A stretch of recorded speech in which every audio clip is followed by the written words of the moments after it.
जय हिंद। देखिए, दिल्ली में जो इजरायली दूतावास है वहाँ पे जो किसी गुमनाम व्यक्ति ने जो ब्लास्ट किया, अभी तक के जांच में किसी का खुलासा नहीं हुआ है। हालांकि ये ब्लास्ट जो था बहुत माइनर था, इससे किसी की जान माल की हानि नहीं हुई है, लेकिन ब्लास्ट के झटके से जो आसपास की गाड़ियाँ थे उसके शीशे जरूर टूट गए।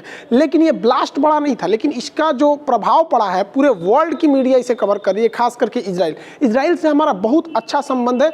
वहाँ पर उस एरिया की पूरी तरह से पुलिस जाँच कर रही है। हालांकि इजराइल के दूतावास के सभी लोग सुरक्षित हैं। खास बात यह है कि इस ब्लास्ट से पहले इजराइल में जो हम लोग का जो शिखर सम्मेलन हो रहा था, जो हम लोग अपने मीटिंग की एनिवर्सरी मना रहे थे, उससे पहले ही इजराइल की जो खुफिया एजेंसी है मोसाद, उसने कहा था कि इस तरह के ब्लास्ट हो सकते हैं और हो भी गया। तो ये बताता है कि मोसाद काफ़ी ज़्यादा एक्टिव है। हालांकि अभी उसकी जांच हो रही है कि इसके पीछे कौन है, और लेकिन एक गुमनाम नाम सामने आ रहा है जिसको पहली बार देखा जा रहा है, उसका नाम है जैसे हिंद। अब ये जैसे हिंद ने दावा किया है क्योंकि जहां ब्लास्ट हुआ है ना, वहीं पर एक लेटर मिला है जिसमें जैसे हिंद का था। यहाँ देखेंगे इजरायली दूतावास की गाड़ी है, क्योंकि इसका नंबर प्लेट ब्लू कलर का है।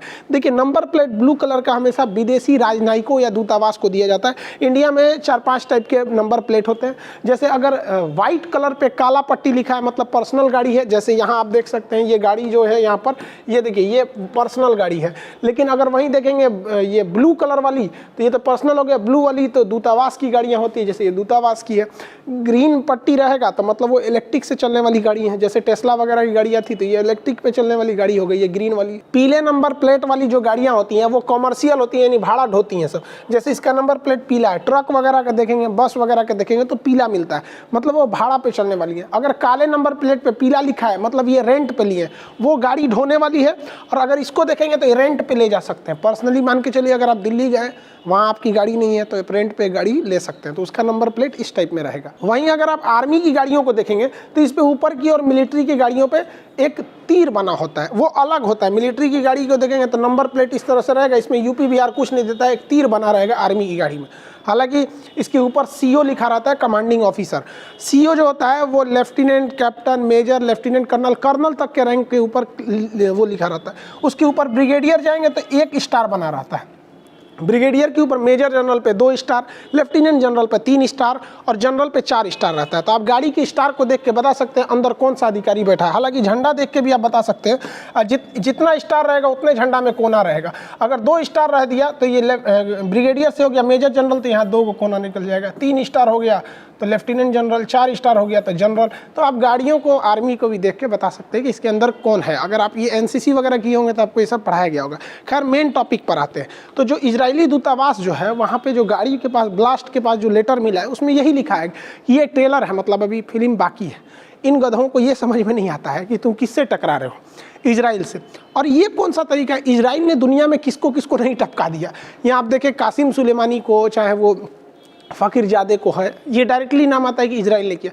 कभी इजराइल ने नहीं बोला कि हाँ ये टेलर है, फिल्म बाकी है।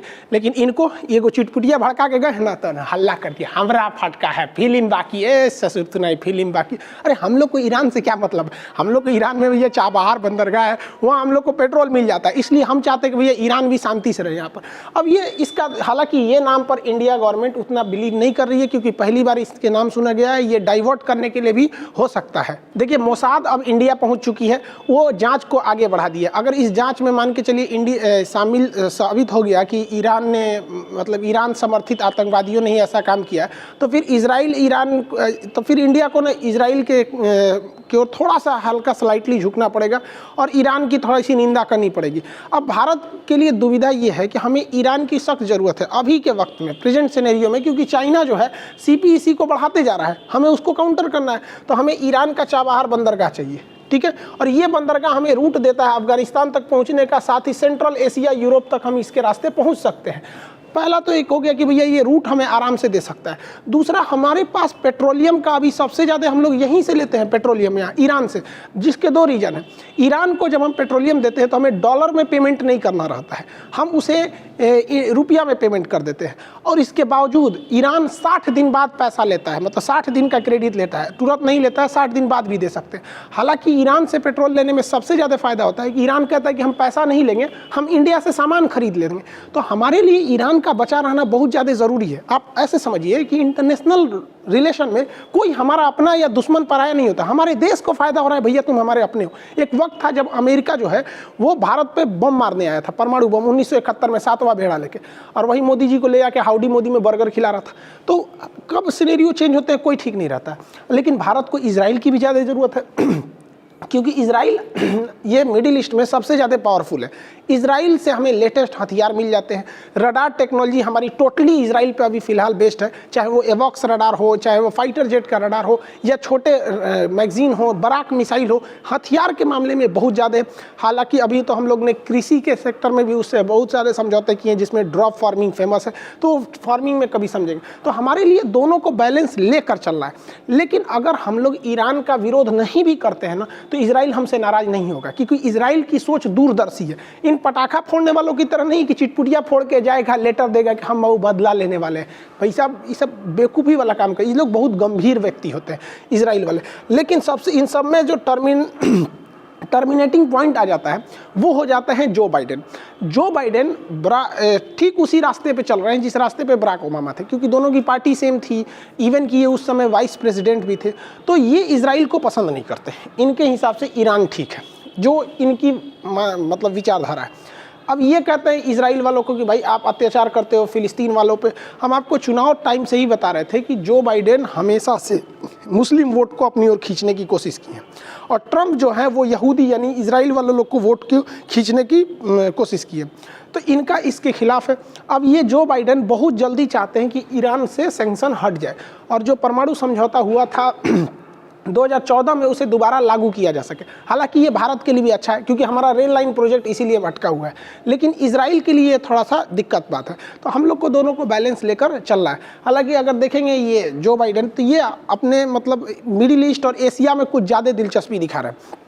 ताइवान में उतना एग्रेसिव नहीं हुए, जबकि श्रीलंका में अभी हालिया घटना के तहत जो श्रीलंका की गवर्नमेंट ने कहा था कि कोविड-19 से जिसकी भी मृत्यु हुई है उसे दफनाया नहीं जाएगा, उसे जला दिया जाएगा। अब इसका ये क्रिश्चियन कम्युनिटी और मुस्लिम ने इसका विरोध किया। अब यहाँ देखिए, दोनों ने विरोध किया, लगभग दोनों की पॉपुलेशन वहाँ 7-8% है, मुस्लिम की भी और क्रिश्चियंस के भी है। लेकिन ये जो है जो बाइडेन इसको इस तरह से प्रस्तुत कर रहे हैं यूएन के थ्रू कि नहीं, ये मुसलमानों के मतलब उनकी धार्मिक स्वतंत्रता के खिलाफ है। हालांकि ऐसा नहीं है, भारत में भी बहुत सारे मुस्लिम हैं, यहाँ पे भी कोविड-19 में, लेकिन ऐसा कहीं नहीं हुआ है। इवन इटली में इतनी ज़्यादा मृत्यु हुई थी, शुरुआती दौर में तो सबसे ज़्यादा मौत को इटली ने झेला था, वहाँ ताबूत कम पड़ गए थे।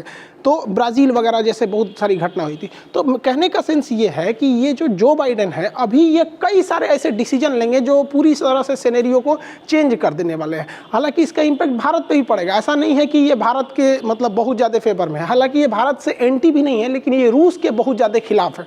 रूस को ये मतलब इनको देखने को मिलेगा कि भारत रूस से जो S-400 मिसाइल सिस्टम खरीद रहा है वो अगले साल मिल जाएगी।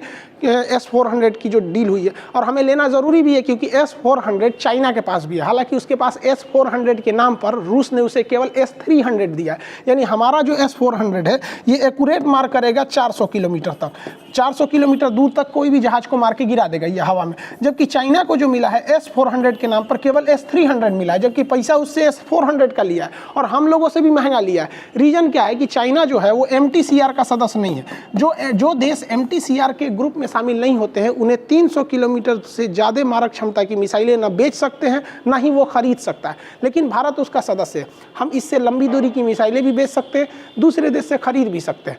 तो इसलिए ये भारत पर प्रतिबंध लगाएंगे जो बाइडेन, इन्होंने स्पष्ट कह दिया है। लेकिन वो प्रतिबंध काफ़ी सॉफ्ट होंगे। लेकिन डोनाल्ड ट्रंप ने कह दिया था नहीं, भारत को एक स्पेशल कोटा के तहत कोई भी प्रतिबंध झेलने को नहीं मिलेगा। लेकिन भारत पर लगने वाला प्रतिबंध बहुत ज़्यादा कोई खास इफेक्ट नहीं डालेगा।